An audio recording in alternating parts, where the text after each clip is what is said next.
Carl Jung discussed how consciousness can easily succumb to unconscious influences, which are often truer and wiser than our conscious thoughts. He noted that unconscious motives frequently override our conscious decisions, particularly in matters of vital importance. Many people tend to undermine their own agendas, leading to frustration and bewilderment as they find themselves making irrational decisions, experiencing mental blocks, and even suffering from physical ailments that thwart their plans. It's as if a mysterious force takes control, steering them away from their intended goals. Plagued by ongoing self-sabotage, these individuals seem never to reach their desired destinations. But why do we sabotage ourselves? Why do we ruin our plans for no apparent reason? The psychiatrist Carl Jung discovered plausible answers to these questions. By becoming aware of a part of the psyche he called the shadow, we can view the shadow as a psychological container within the realm of the unconscious. In this dark place, where the light of our conscious awareness does not reach, we store our undesirable traits. There are various reasons we might hide certain unwanted aspects of ourselves under the rug. Perhaps our parents disapproved of them, or they didn't align with societal ideals, or life taught us that they lead to suffering. We repress these traits by banishing them to the depths of the psyche as if they weren't part of us. But they are, and according to Jung, repressing unwanted aspects of ourselves doesn't solve the problem. In fact, it can have disastrous consequences as these aspects take on a life of their own, operating in the darkness. Here is where self-sabotage begins. The repressed parts of our personality revolt against our conscious minds from the depths of the shadow. We find ourselves at war with ourselves without even knowing whom we are fighting. Fortunately, there are ways to stop this self-sabotage. Instead of repressing what is in the shadow, Jung urged us to integrate it into our personality. We can only do this by making the unconscious conscious and discovering what lies beneath. Let's explore the psychology of self-sabotage and how to overcome it based on Carl Jung's works. There is a common misconception about the shadow that leads to much confusion and misunderstanding about the role of the shadow and how to integrate what has been repressed. It's often thought that the shadow is simply the dark and negative side of the personality due to the problems it can cause, and it's often envisioned as a shadowy figure, suggesting an ominous other self that exists outside our conscious awareness. However, the shadow refers to something fundamentally different. The shadow is more like a dark place than a shadowy figure. We might think of the shadow as a dark closet in the human psyche where the light of consciousness does not shine. And this dark closet is where we lock away all the repressed parts of the personality that we are unwilling and unable to confront or reintegrate at the time, for various reasons, such as trauma or unmet needs. Thus, when we talk about doing shadow work and integrating it, we are not integrating the shadow itself, we are integrating the contents of the shadow. And when I say the contents of the shadow, I mean all the repressed parts of the personality. These are the parts of the self that dwell in the dark place, that is the shadow. Just as you might put objects in a dark closet, and they become enveloped in shadows, you could also take those same objects out of that dark closet and bring them into the sunlight, and they would no longer be wrapped in shadows. This is also true for the parts of the personality that dwell in the shadow. There is nothing inherently shadowy or negative about them. It is simply that they have been placed in a shadowy place and are operating outside of our conscious awareness and often causing problems for us because of this disconnection. An important realization here is that when these parts of the personality are repressed, it's not as if you simply have some repressed traits. It wouldn't be entirely accurate to say something like repressing my greed or repressing my joy, because both greed and joy are floating qualities. To repress a quality like greed, joy, or anything else, you would have to repress an entire fragment of personality that is associated with those qualities. These fragments of personality, which often detach from conscious awareness and are called aspects of the shadow, are really more like mini-personalities. And each of these mini-personalities is 100% you, because they are fragments of your personality. And when these mini-personalities detach from your conscious awareness and are placed in the dark closet of the shadow, they become separate and autonomous from your conscious personality, which is the ego and the part of yourself that is in the light of consciousness that you refer to as I. In the same way that our conscious personality or ego has its own perspectives, needs, and agendas, each of our aspects of the shadow also has its own perspectives, needs, and agendas, and the agendas of any given aspect of the shadow may or may not come into conflict with the agendas of our conscious personality. When the agenda of your conscious personality clashes with the agenda of one or more of your aspects of the shadow, this can cause quite a bit of internal agitation and a feeling of resistance or struggle with yourself. You can notice your aspects of the shadow and their agendas in action when you engage in procrastination and self-sabotaging behavior that prevents you from making positive changes in your life. Let's discuss an example of how shadow-based self-sabotage can manifest in someone's life and hinder their plans. Suppose a man strongly identifies with being solitary. His goal is to run a successful online business and live in the countryside because that lifestyle minimizes interaction and dependence on other people, which he consciously believes is ultimately what he wants. Despite the practicability of self-sufficiency, he repeatedly undermines the progress he achieves.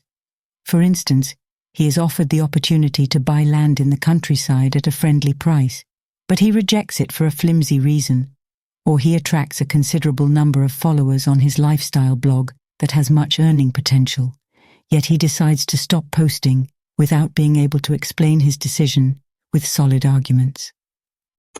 From the perspective of the ego, the way he consciously perceives himself and determines what he wants and needs, his choices make no sense. After all, he strongly identifies as the solitary Batman and has dreamed for years of being self-sufficient, independent, and away from the herd.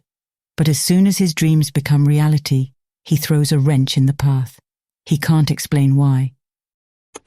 It's as if something or someone is sabotaging him, as if an unwanted guest is lurking in the shadows of his soul, unsupervised, out of his conscious awareness. And as this person quickly takes control without consultation, it destroys what the efforts of the ego have achieved and then leaves without a trace, just like any form of solid reasoning to support his self-sabotage. The mysterious guest remains elusive. He knows something strange is happening in the darkness, but he can't point it out since it's beyond his conscious reach. And as long as he fails to illuminate what lurks in the shadow, it will rule him like a puppeteer from behind the curtain. Any autonomous complex, not subject to conscious will, exerts a possessive effect on consciousness proportional to its strength and limits the freedom of the latter. When our aspects of the shadow take the reins, destructive consequences can arise. Unexplainable desires and emotions may emerge out of nowhere, and when they please without permission, overriding our authority and diminishing our willpower. They influence and sabotage our conscious agendas while pulling the strings from behind the stage, leaving us perplexed by our irrational behavior. Murray Stein wrote the following about the sabotaging nature of complexes. Complexes function to hinder the process of individuation by intimidating the person into emotional dead ends.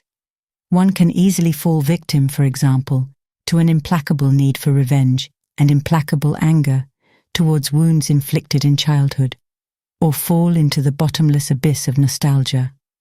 The complex has a will of its own that is often stronger than the ego's ability to resist. This autonomous force can lead to behaviors that are self-sabotaging, as the complex drives the individual to act in ways that may not consciously be desired, thus perpetuating cycles of frustration and failure. The complex has a will of its own that is often stronger than the ego's ability to resist. The complex or mini-personality lurking in the shadow of the man represents a repressed characteristic, the desire for human connection. Due to past wounds, it had dispossessed him, and he is unaware that this unwanted aspect of himself has turned into a shadow government trying to undermine the actions of a fearful isolationist disguised as a lover of solitude and independence, but unknowingly deeply craves companionship from the depths of his psyche. This repressed personality plays a paradoxical game. On the one hand, this aspect of the shadow wants to be part of his conscious awareness. It wants its motivations to be heard, its desires felt, its needs met. Thus, it sabotages the firm individualism of the conscious personality and all its efforts toward independence. Consequently, he lives with roommates and washes his clothes in a public laundromat where he sees many people. This situation may seem inconvenient and unwanted from the perspective of his conscious personality, but it is precisely where the aspect of the shadow wants him to be. On the other hand, the aspect of the shadow does not want to be illuminated, and its evasion is understandable since it not only represents the unwanted, but also rebels against the person who dispossessed it. If it is found, it will lose its sovereignty. So, as long as it remains in the shadows, it maintains the power to troll, sabotage, and autonomously destroy while remaining its own personality and, above all, safe. But by doing so, it will be in perpetual conflict with its host. There are several different reasons why self-sabotage may occur, but in the example of the man, the self-sabotage comes from an aspect of the shadow responding to a need that might go unmet, that is, the need for connection. From the perspective of this aspect of the shadow, the conscious personality's agenda of moving towards extreme independence is entirely antithetical to that need. Deep down, this mini-personality knows that when its host succeeds financially, he will have enough money to have his own house without roommates and his own vehicle. He will have his own washer and dryer, so he will no longer go to the laundromat, where he has much social interaction. The aspect of the shadow also realizes that having more money means it has more ability to neglect and ignore its need for connection and socialization. Thus, in a desperate attempt to preserve the scant connection with other people that this aspect of the shadow receives, it sabotages his financial success and manipulates the conscious personality to avoid financial success by making inexplicably poor business decisions.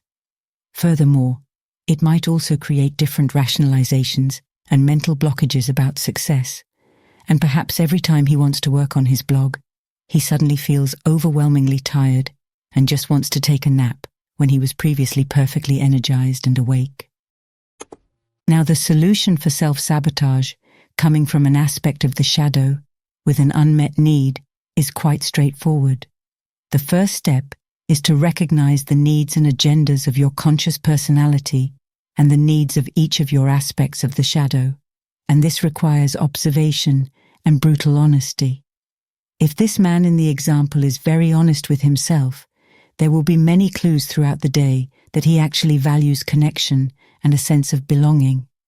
He just has to be willing to unearth these things and admit them to himself. Then, once he realizes this need, it is his role as the conscious personality to weave this need of the shadow aspect into the conscious personality's agenda for financial success and to make the necessary changes to satisfy that need. Instead of imagining himself becoming totally independent when he achieves financial success, he can imagine having more time and freedom due to the money he earns and using that time and freedom to socialize and connect with friends and loved ones. The solution would be to satisfy the needs of the shadow aspect in this way.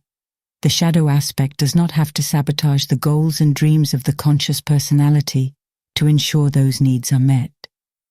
As we learn from Carl Jung, be aware of your shadow so that you are not unconscious of the dominance it exerts over